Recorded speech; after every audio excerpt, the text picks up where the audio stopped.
لطيفة في الحياة هي أمي وقلبي الذي في صدري. لاحظت أمي أن فطوري كان يقسم على 2 فزادته لضعفين. هكذا هي الأم، لا تشبع حتى ترانا نأكل. لكن أمي ليست ككل الأمهات، كانت كلها سلاما وسكينة. من مثلك يا أم؟ من يشبهك يا أم؟ في مايو من العام 1983 فقدت أمي، فقدت حبيبة قلبي، فقدت نظر عيني، وفقد أبي شريكة حياته، فقد سنده وحبه وصديقته ورفيقته وحبيبته بعد أكثر من 40 عاما.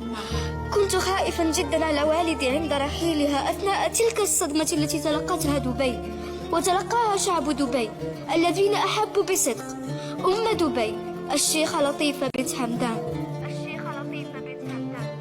كان جنازتها مهيبة، حضرها الآلاف وبكى فيها الآلاف على أمي أم دبي الشيخة لطيفة. نزلت معها في قبرها، كان أبي وأخي يتابعانني من فوق القبر. سجيتها في مثواها الأخير ودموعي لا تتوقف.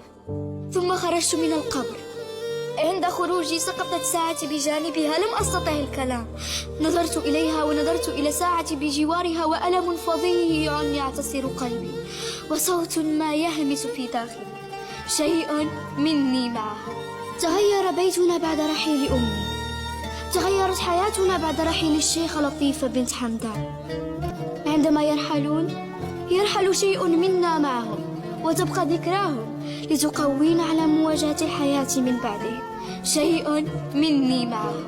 من مثل أمي؟ من مثل لطيفة؟